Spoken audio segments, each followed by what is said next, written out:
Hey Cardinal Wrestling fans, welcome to this episode of Cardinal Clips. Taking a look back at last weekend, we traveled to the East Coast where we took on Duke in North Carolina. Looking at the Duke match in particular, it was a great overall performance. We ended up winning 41-0. A couple performances that stood out in that match. Starting things off at 133 pounds was Ryan Mango. Ryan notched his 100th career victory as a Cardinal. He's only the 8th wrestler to do that, and he did that in a dominant fashion, coming away with a major decision in his match. So great job, Ryan. Also performing well was Peter Russo at 141 pounds. Peter had a huge pin for the team and just continued our momentum through the whole dual meet, which was great to see. Also impressed with Dan Shear. Dan defeated an opponent that was ranked higher than him in the national rankings, and so that's always great when you can beat guys that are ahead of you. Later in the day, we traveled over to Chapel Hill and took on the Tar Heels. Great overall performance once again. The team came out victorious, 28-12 in the dual meet. A highlight for the whole duel as a whole was the fact that we got 2 pins at 197 pounds, Dan Shear, and at heavyweight, Josh Marchok figured out how to get bonus points for the team, so great job to them. Other key performers in that duel were Evan Silver at 125, was wrestling a real tough opponent, and fell behind early, was losing 5-1.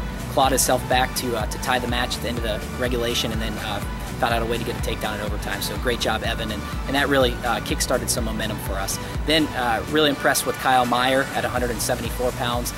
Kyle was in a unique predicament in the first period and had to take some injury time and fell behind early, but figured out how to maintain his composure and come out on top with the victory. We also had a handful of guys go up to Oregon to participate in a open tournament. The Clackamas Open. 5 guys wrestled in that tournament. 2 of them came back with tournament titles. At 174 pounds, Keaton Subject was the champion there, and that's his 2nd open tournament of the year that he's won, so great job, Keaton. And then at 184 pounds, Garrett Crone was the champion. Garrett went 4-0 on the weekend and avenged a loss from earlier in the year, so great job to both of them. And then we also had a couple other guys perform well. At heavyweight, Nathan Butler finished runner-up, and at 125 pounds, Eric Kramer finished 3rd. Looking ahead to this weekend, we have 2 dual meets lined up. The first one is this Friday at 6:30 p.m. It will be in the Ford Center on the San Diego courts. That match against Simpson University is actually our senior night, so just prior to the dual meet starting, we will honor our 6 seniors. Then looking ahead to Saturday, the next day, we will travel up to the city, San Francisco, and take on San Francisco State University in a dual meet that starts at 1 o'clock. All right, now in honor of senior night, we put together a little feature to help you guys get to know our 6 seniors a little bit better, and we hope you'll enjoy it. Hi, I'm Ryan Mango out of St. Louis, Missouri, 133-pounder, majoring in human biology. I'm Brett Bombach. I'm from Council Bluffs, Iowa, majoring in political science.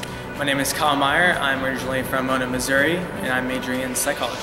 Donovan Halpin. I'm from Petaluma, California. I wrestle 149 and I'm majoring in product design. Daniel Shear from St. Louis, Missouri, majoring in management science and engineering. My name is Alan Yen. I'm from Saratoga, California, and I am a human biology major. In the little free time that we do get, I like to catch up on my TV shows. My free time, well, first of all, what is free time? I'm not really sure what that is. Whenever we get some free time, I usually like to do things outdoors, anything outdoors, fishing, hiking. I like to go on motorcycle rides. I enjoy spending most of my time outside, hanging out in the beautiful California weather. I like to sing and critique music. I like music a lot. I'm constantly trying to find new music, and even some of the Midwest boys have got me into country. Picked up golf recently. Run sometimes. Tell stories all the time, and study once in a while. Play a little Xbox. Playing my Xbox One. Getting lots of sleep. And of course, napping. So I guess my favorite memories to Stanford would be mainly spending almost every second with the guys on the team. Sophomore year, half the team lived in a 2-room double during the summer. That was pretty interesting. The sophomore summer, where Timmy Boone, Ryan Mango, and I all lived out of my van. Of course, you gotta love the plate workouts. I remember Colton Dempsey. We called him Spaghetti Arms Dempsey after his first plate workout. Ladder dropping a kid from Fullerton to his back to make it to nationals my freshman year. Stanford Athlete Date Auction 2011. Dominating at speedball. Team dinners. Another one of my favorite memories is just Spence's constant puns. We realize they're terrible and bad, but there's something to be appreciated about them too, I think. Going on away trips and all the countless Mafia games we play. You know, all the time we spent with the team has been incredible, from messing around to just in the room, grinding every day. Another memory I'd say is taking an 11th at the national tournament as a team. Just kind of left the book open as far as what we can accomplish in the future and hopefully what we'll get done this year. What am I gonna do after school? Well, I applied for a co-term program in management science and engineering, so if I do get that, I'll find out in a couple of months, and I'll be around for an extra year. After graduation, I'm gonna go to South Africa first, and then China or Taiwan. South Africa, I'm gonna help out with an orphanage, and then China or Taiwan, I'm gonna help out with the church there. After that, I'll go to med school eventually. I plan on going to graduate school in sports psychology. I applied to Michigan State and West Virginia, and in March I will be deciding where I'm going next. I'll be accepting a job with Bank of America Merrill Lynch here in Palo Alto, so I'll be in the area. So the general plans for my future, take over the world. Plans for after this year, it will include one or two things. The first option being staying around Stanford and training freestyle 57 kilos for the 2016 Olympics. If I don't do that, then I'll be moving to Colorado Springs likely and training out there, most likely Greco-Roman at 59 kilos.